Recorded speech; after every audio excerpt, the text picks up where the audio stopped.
सभागृहातील सर्व मान्यवर बांधवांनो आणि भगिनींनो, अजूनही माझा विश्वास बसत नाही आहे की खरोखर मला समाजवादी विचाराच्या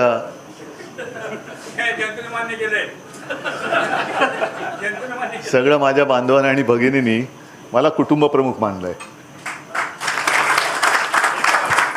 कारण माझा जेव्हा पहिला कोणी तुमच्यापैकी उल्लेख केला, महाराष्ट्राचे माजी मुख्यमंत्री, मी कपिलला म्हटलं मुख्यमंत्री होतो तेव्हा लाडका होतो, कारण ती एक प्रथा पडलेली आहे, पायंड आहे, कोणी असला तरी राज्याचे लाडके मुख्यमंत्री.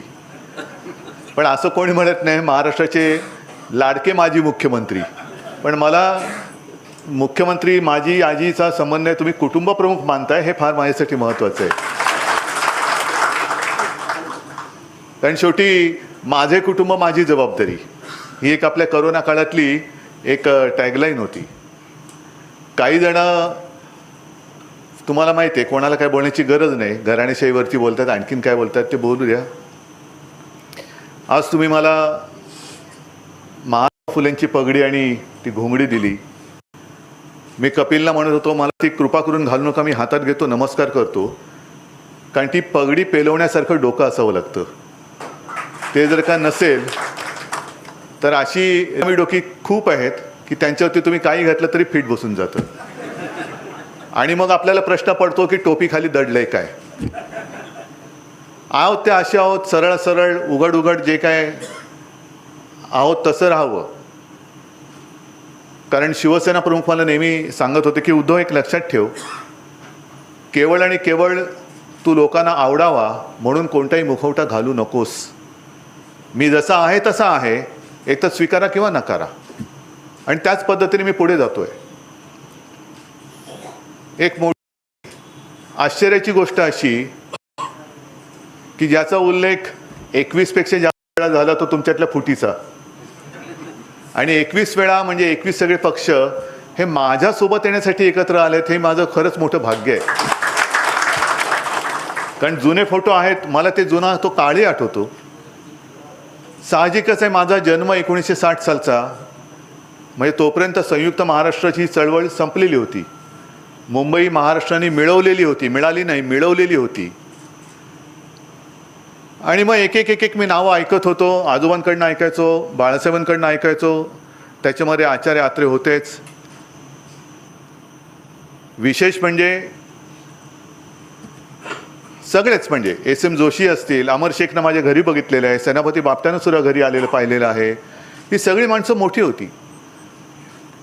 हे सगळं आठवण्याचं कारण काय की माझ्या वाट्याला जो आला तो काळ होता तो आत्रे ठाकरे वादाचा होता. दुर्दैव होतं ते की एक काळ असा होता, माझे आजोबा आम्हाला सांगायचे की रात्री किती वाजले तरी माझे आजोबा आचार्य आत्रेंना बाबूराव म्हणायचे, आणि ते वाट बघत बसायचे, अरे बाबूरावचा फोन नाही आला अजून. मग तो फोन आल्यानंतर काय, हे माझ्या जन्माच्या आधीची गोष्ट आहे, मग ते झोपायचे. पण हा वाद चालू असताना शिवसेना प्रमुख मार्मिकमधलं व्यंगचित्र काढत होते, आजोबा लेख मार्मिकमधलं लिहित होते, समोरून आचार्य आत्रे मराठामधून लिहित होते. हा वाद चालला होता. पण कधीही आम्ही मुलं आजूबाजूला असताना किंवा घरामध्ये आचार्य आत्रे किती वाईट आहेत, तो कसा नालायक आहे, असं कुठेही कधी आमच्यासमोर बोललं गेलेलं नाही. आमच्यासमोर नेहमी आत्रे म्हणजे मोठीच व्यक्ती आहे. एस.एम. जोशी असतील, सगळ्यांबद्दल त्यांचं जे मोठं कर्तृत्व आहे त्या कर्तृत्वाला कधीही लहान ठरवण्याचा प्रयत्न नाही झाला. लढाई होत असते, विचारांची लढाई होते, आमची लढाई विचारांशी होती, व्यक्तींशी नव्हती. त्याच्यामुळे आपण आज परत एकत्र येऊ शकलो. अगदी जी.एल. रेड्डी असतील, तारा रेड्डी असतील, अहिल्याताई असतील, आत्ता संजय तुम्ही उल्लेख केला, मृणालताई, हे सगळं आपण लढलो ना. म्हणजे आपणच त्यावेळेला त्यांना लाटणंवाली बाई म्हणालो होतो, पाणीवाली बाई म्हणालो होतो, पण प्रत्येकजण आपापल्या ठिकाणी हा योग्य होता. आपले विचार कदाचित पटले नसतील, विचार वेगळे होते, वेगळे आहेत, वेगळे असायलाच पाहिजेत, पण उद्देश एक आहे. आज आपण सगळे एकत्र जमलेलो आहोत, सगळ्या जुन्या आठवणींना उजाळा आपण देतो. आठवणी आपल्या खूप चांगल्या आहेत, पण आठवणींना उजाळा देऊन जे आपलं अंधकारमय भविष्य दिसते त्याच्यात काही उजेड पडणार आहे का, त्याच्यात काय आपण उजेड पाडू शकतो का. कारण आता तो एक त्याला म्हणतो ना, एक टर्निंग पॉईंट आलेला आहे, एका वळणावर आपण उभे आहोत. आपण नेमकं जायचं कुठे? दरवेळेला समाजवादींनी एक दिशा दाखवली, ठीक आहे. आता तुम्ही सांगितलं ना केडर है, अरे केडर है तो क्या डर आहे ना, मजबूत आहोत आपण. केडर जर असेल तर डर कशाचं? म्हणजे कर नाही त्याला डर कशाला, पण इकडे केडर असेल तर डर कशाला पाहिजे? कारण शेवटी नेते एक काही त्यांचं काय करायचं असतं ते करत असतात, पण कार्यकर्ता जो असतो तो खरा महत्त्वाचा असतो. म्हणून माझ्या शिवसेनेत सुद्धा आमच्याकडे मी पक्षप्रमुख आहे, पण सगळ्यात माझ्या दृष्टीने महत्त्वाचं पद असेल तर ते आमचा गटप्रमुख आहे, जो खालच्यात खाली असतो त्याला कळतच नाही. पण एक दहीहंडीसारखं जर का तुम्ही विचार केला तर वरची हंडी फोडताना थरावर थर लागत जातात, तसे ते पदाधिकारी असतात. खालचा थर जर का बाजूला झाला तर हंडी फुटणार कशी? आणि तो कार्यकर्ता हा नाही विचार करायला माझ्यावरती 4 थर आहेत, ओझा आहे, हा वरती चढणारा हंडी फोडणार, त्याच्या तोंडावरती बचकन दही पडणार, मग माझं काय होणार? नाही, त्याच्या वाट्याला कधीतरी आले तर त्या मडक्याच्या खापऱ्या पण पडत असतील अंगावरती, पण तर बोलतो नाही, हंडी फोडायची म्हणजे फोडायची.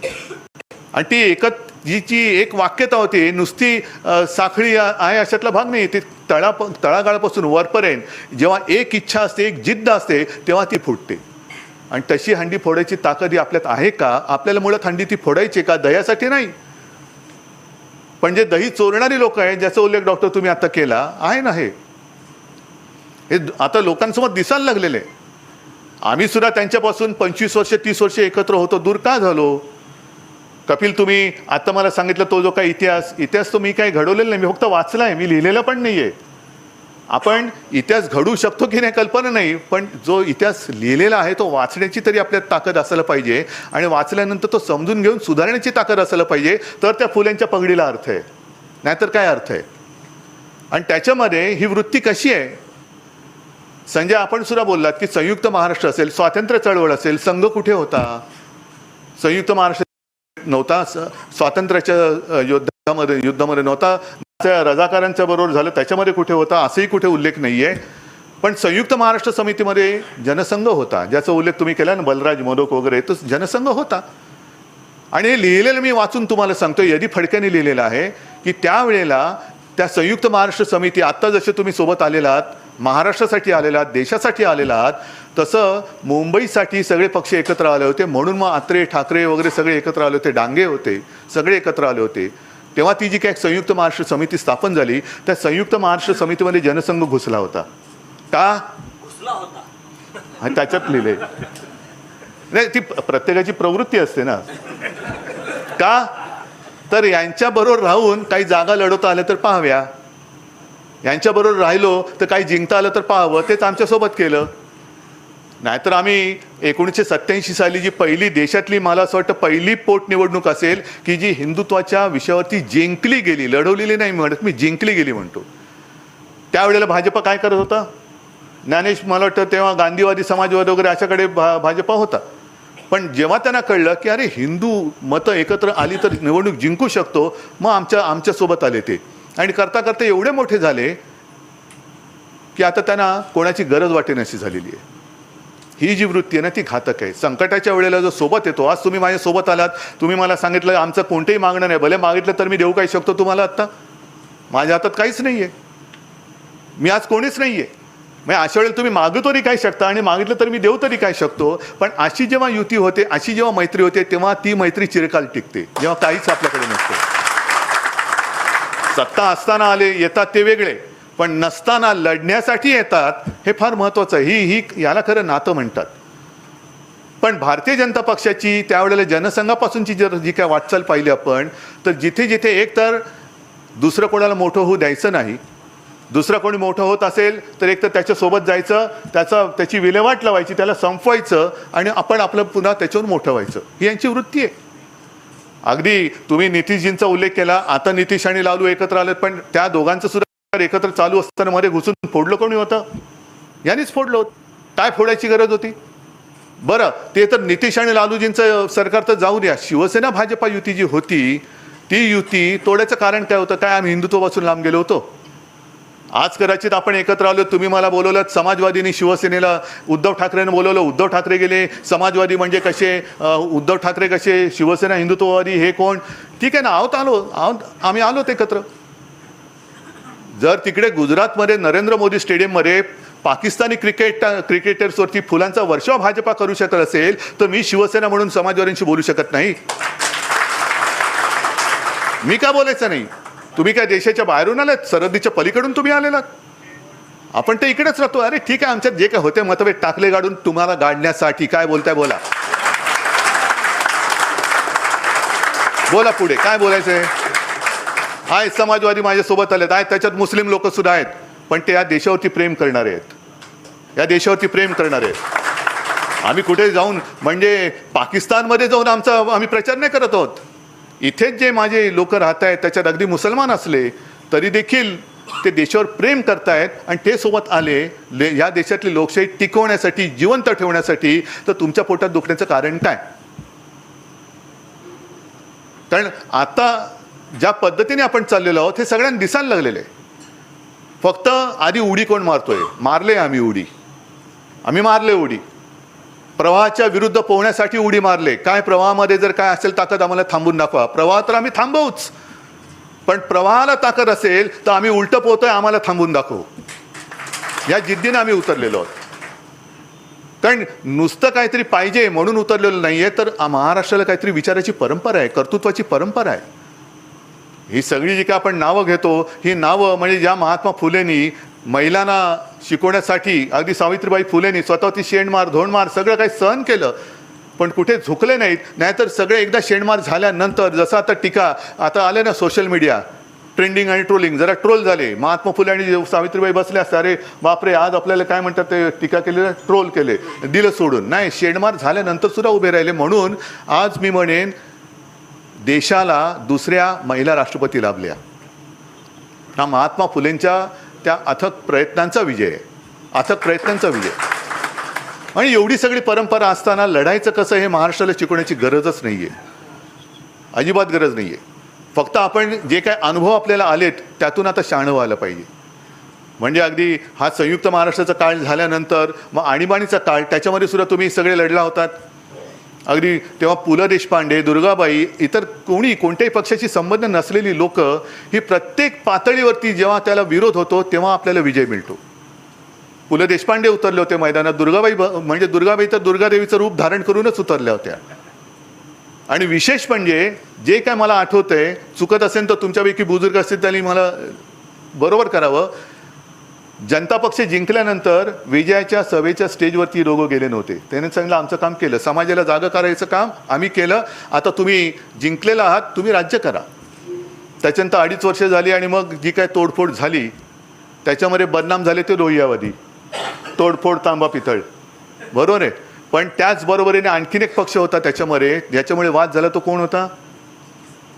दुहेरी सदस्याचा प्रश्न झाला, तो कोण होता? जनसंघ. तो राहायला मागे आणि काय टीकेचे धनी झाला तुम्ही. त्याही वेळेला जनता पक्ष फोडण्यामध्ये दुहेरी सदस्याचा जो काही एक वाद झाला की त्यांनी त्यांची ती संघाची सदस्यत्व ठेवायचं आणि पण यांची पण ठेवायची. बाकीचे पक्ष म्हणाले असं आम्ही नाही ठेवलेलं, आम्ही फक्त एकच पक्ष सदस्य नोंद केलेलं आहे, पण तुम्ही दुहेरी ठेवणार. त्यातनं सगळी फाटाफूट झाली. म्हणजे परत तेच कोणाचं चांगलं चाललंय तिकडे घुसायचं. विघ्न संतोषीपणा ज्याला म्हणतात तो याला म्हणतात विघ्न संतोषी. आम्हाला आनंद कसलाय, देशात सगळी बर्बाद झालेले देश, मारामाऱ्या चाललेल्या आहेत, दंगली चाललेले आहेत, खून खराब आहेत, महागाई आहे, आनंद वाटतोय. ह्याला ही विघ्न संतोषी वृत्ती गाडण्यासाठी आज आपल्याला एकत्र यायला पाहिजे. डॉक्टर, आपण माझा उल्लेख केला करोनाच्या काळामध्ये. मी काय केलं करोनामध्ये? मी फक्त सांगत गेलो. तसंच आज सुद्धा मी सांगायचं काम करतोय. पण तेव्हा जर का तुम्ही आणि जनतेने मी सांगितलेलं ऐकलं नसतं तर काय झालं असतं, हा एक महत्त्वाचा प्रश्न होता. मी काय सांगत होतो? मास्क घाला, हात धुवा आणि अंतर ठेवा. आज सुद्धा तेच सांगतोय, थोडं अंतरच ठेवा, अंतर ठेवा. कारण आता हे तोंडाला पट्टी लावायला लागलेत. आपण मास्क घालायची गरजच नाही, तेच पट्टी लावतायत. पत्रकारांना सुद्धा ज्या पद्धतीने धाडी टाकल्या जातात, ज्या पद्धतीने त्यांचे सगळे लॅपटॉप फोन बिन सगळे जप्त करून त्यांच्या मागे एक चौकशीचं शुल्क कष्ट लावलं जाते, गप्प केलं जाते. मग करोनासाठी आपण मास्क लावत होतो, हे आता विरोधकांच्या तोंडाला मास्क लावत आहेत. मग यांच्यापासून दोन हात न धुता मागे लागलं तरी चालेल, पण 2 हात लांब राहायला पाहिजे. हे मी सांगतोय, हे तुम्ही लोकांना सांगायला पाहिजे, तुम्ही सांगायला पाहिजे. तुम्ही सगळे आलेलं तुम्ही म्हणता ना केडर आहे, हे केडरच आपल्याला पाहिजे. कारण मी एक शिवसेनेला कार्यक्रम दिलेला आहे. मला असं वाटतं तो तुम्ही सुद्धा तुमच्या नेटवर्कमधून केला पाहिजे, गावोगावी खेडोपाडी. मी काय कार्यक्रम दिला? 2014 साली जेव्हा मोदीजी जिंकले तेव्हा एक वाक्प्रचार हे झाला होता, अरे त्याच्यामुळे ते जिंकले. कोणता प्रकार होता तो? चाय पे चर्चा, बरोबर ना? आता मी काय त्यांचा कधी चहा पण प्यायलो नाही. हां, चर्चा केली होती, पण त्या चर्चेचं त्यांनी काय नंतर वाटोळं केलं. त्याच्यामुळे चाय पण नाही आणि चर्चा पण नाही. तर ते सोडा, पण चाय पे चर्चा त्यांनी केली होती. आता मी शिवसेनेला कार्यक्रम दिलेले, होऊन जाऊ दे चर्चा, होऊन जाऊ दे चर्चा. म्हणजे काय की आता 9.5 वर्ष जवळपास झाली. देशाच्या आयुष्यातली 10 वर्ष, देशाच्या आयुष्यातली 10 वर्ष ही फार मोठी असतात. आम्हाला तर काय इनमीन 3 पण वर्ष नव्हती मिळाली. 2.5 वर्षामध्ये 2 वर्ष तर त्या कोरोनानेच खाल्ली. उरलेले 3-4 महिने माझ्या ऑपरेशननी खाल्ली.